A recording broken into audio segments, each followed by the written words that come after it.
Happy evening to you all. இது உங்கள் life parables. இந்த பதிவு குறிப்பா யாருக்காக தெரியுமா? நாளைக்கு பார்த்துக்கலாம், நாளைக்கு மாறிக்கலாம் அப்படின்னு இன்னைக்கு செய்ய வேண்டிய நல்ல விஷயங்களை தள்ளி போடுற மனிதர்களுக்காக. டெய்லி அந்த கார்ப்பரேட் வாழ்க்கையில ஒரு இயந்திரம் மாதிரி ஓடிக்கிட்டு எப்படியாவது ஒரு நாள் நான் கண்டிப்பா மாறுவேன்னு தங்களுக்கு தாங்களே சொல்லிக்கிற ஒரு இளைஞர்களுக்காகவும் தான் இந்த பதிவு. நான் உங்ககிட்ட ரொம்ப நேரடியான ஒரு கேள்வி கேட்குறேன். உங்களுக்கு அடுத்த நொடி உறுதியா? கொஞ்சம் நிதானமா யோசிங்க.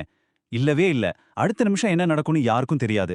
ஆனா நாம நம்ம மொத்த வாழ்க்கையும் எப்படி பிளான் பண்றோம்? ஏதோ நமக்கு முடிவே இல்லாத அளவுக்கு நேரம் இருக்கிற மாதிரி ஒரு நினைப்பு. என்றாவது ஒரு நாள் நான் மாறுவேன், நாளைக்கு பார்த்துக்கலாம்னு உங்க மாற்றத்தை நீங்க தள்ளி போடுறீங்கன்னா, தயங்காம கமெண்ட்ல எஸ்ன்னு சொல்லுங்க. ஏன் நாம இப்படி ஒரு ஆட்டோ பைலட் மோட்லயே தொடர்ந்து வாழ்ந்துட்டு இருக்கிறோம்? இதுக்கு காரணம், நாம எல்லாருமே ஒரு அழகான மாயையில வாழ்ந்துட்டு இருக்கோம். அது என்ன மாய தெரியுமா? நான் இன்னும் நிறைய வருஷம் வாழ்வேன் அப்படிங்கிற ஒரு குருட்டு நம்பிக்கை தான் அது. கொஞ்சம் கற்பனை செஞ்சு பாருங்க. உங்க கண் முன்னாடி ஒளியால நிரம்புன ஒரு காலியான நாற்காலி இருக்கு. நேத்து நம்ம கூட சிரிச்சு பேசின ஒருத்தர் இன்னைக்கு அந்த நாற்காலியில இல்ல. இன்னைக்கு காலையில நம்ம கூட பேசினவங்க நைட் நம்ம கூட இல்லாம போகலாம். வாழ்க்கைங்கிறது எப்பவுமே நிச்சயமில்லாத ஒண்ணு. ஆனா மரணம், அது மட்டும்தான் எங்க 100% நிச்சயமானது. இந்த ஆழமான உண்மையத்தான் புனித குரான் ரொம்ப தெளிவா சொல்லுது. ஒவ்வொரு ஆத்மாவும் மரணத்தை சுவைத்தே தீரும். இது ஏதோ ஒரு வாய்ப்போ நடக்குமோ நடக்காதோங்கிற சந்தேகமோ கிடையாது.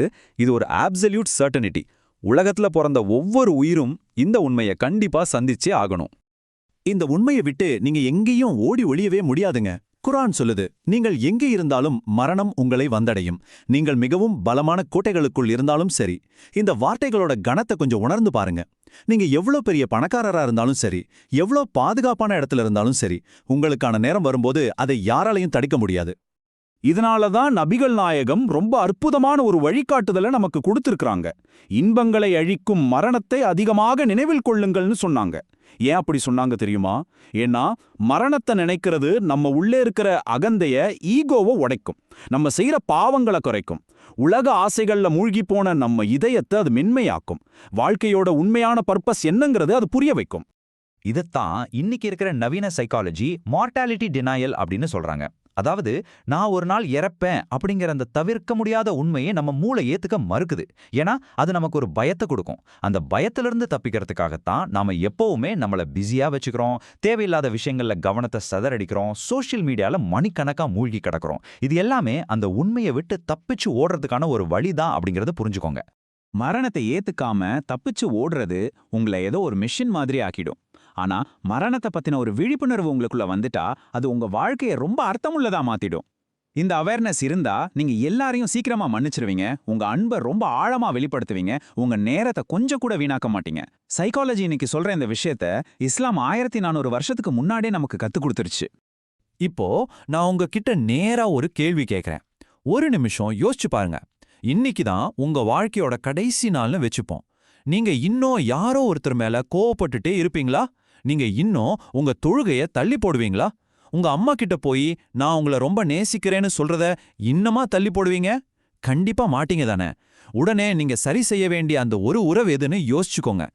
இன்னைக்கு உங்க கடைசி நாள்னா நீங்க என்ன வித்தியாசமா செய்வீங்க அப்படிங்கறத கமெண்ட்ல சொல்லுங்க.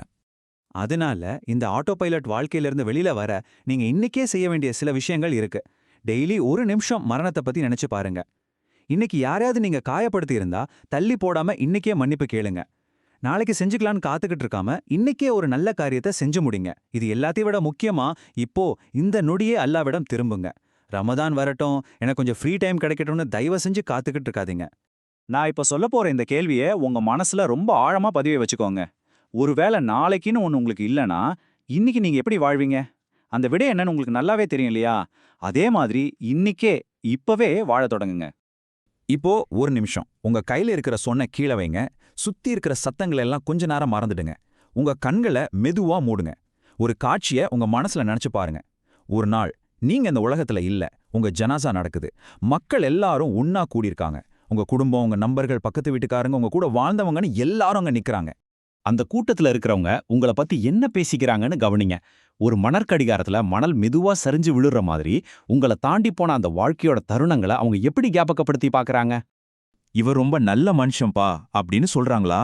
எல்லாருக்கூடவும் அன்பா பழகுனாரு, போன இடத்துக்கெல்லாம் ஒரு நிம்மதியை கொண்டு வந்தாரு, இவரால யாருமே எப்பவுமே காயப்பட்டதில்ல, இவரை இழந்தது நமக்கு தான் ரொம்ப பெரிய இழப்பு அப்படின்னு பேசிக்கிறாங்களா? இல்ல, ஒருவேளை சில பேரு அவங்க மனசுக்குள்ள இவன் செத்து போனது பூமிக்கும் நிம்மதி, நம்ம எல்லாருக்கும் நிம்மதி அப்படின்னு நினைக்கிறாங்களா? இது ரொம்பவே கஷ்டமான ஒரு கேள்விதான். ஆனா உங்க வாழ்க்கையில நீங்க கண்டிப்பா கேட்டுக்க வேண்டிய மிக முக்கியமான கேள்வியும் இதுதான். ஏன்னா நீங்க இன்னைக்கு எப்படி வாழ்றீங்களோ நாளைக்கு அப்படிதான் எல்லார் மனசுலயும் நினைவுல நிக்க போறீங்க.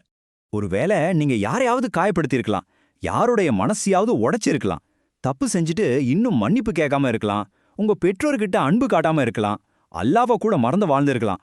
ஆனா நீங்க இன்னும் உயிரோட இருக்கீங்க. அதுக்கு அர்த்தம் என்ன தெரியுமா? உங்களுக்கான அந்த வாய்ப்பு இன்னும் இங்கே தான் இருக்கு. திருந்த, மன்னிப்பு கேட்க, உடைந்த உறவுகளை சரி செய்ய, மறுபடியும் அல்லாஹ்விடம் திரும்ப உங்களுக்கு ஒரு சூப்பரான வாய்ப்பு இருக்கு. அதனால இல்லைக்கு இப்போ இந்த நொடியே ஒரு உறுதியான முடிவு எடுங்க. நான் யாருக்கும் ஒரு பாரமா வாழ மாட்டேன். நான் எப்பவுமே ஒரு நிம்மதியோடும் அன்போடும் எல்லார் மனசுலயும் நிலைச்சு நிப்பேன். உங்க வாழ்க்கையோட நீளம் முக்கியமே இல்லைங்க. நீங்க ஏற்படுத்துற தாக்கம் தான் இங்க ரொம்ப முக்கியம். நீங்க எப்படி வாழ்னீங்க அப்படிங்கிறது தான் இறுதி நாள்ல உங்ககிட்ட கேட்க போற முதல் கேள்வி. நீங்க இந்த முடிவு எடுத்துட்டா உடனே கமெண்ட்ல எழுத்துங்க, நான் விழித்து இருக்கிறேன் அப்படின்னு. அதோடு சேர்த்து நீங்க விட்டுட்டு போக விரும்புற ஒரு நல்ல அடையாளத்தை, அதாவது உங்க லெகசிக்கோல கமெண்ட்ல ஷேர் பண்ணுங்க. நாங்க எல்லாத்தையும் படிச்சே கண்டிப்பா ரிப்ளை பண்ணுவோம். Have a peaceful and positive day ahead. Daily சாயந்தரம் 6 மணிக்கு இந்த மாதிரி பதிவுகளை பார்க்கறதுக்கு சப்ஸ்கிரைப் பண்ணுங்க, லைக் பண்ணுங்க, பெல் ஐக்கானை கிளிக் பண்ணுங்க. Think about how to bring this into your life tonight. With love, see you next video. This is your Life Parables. Thank you.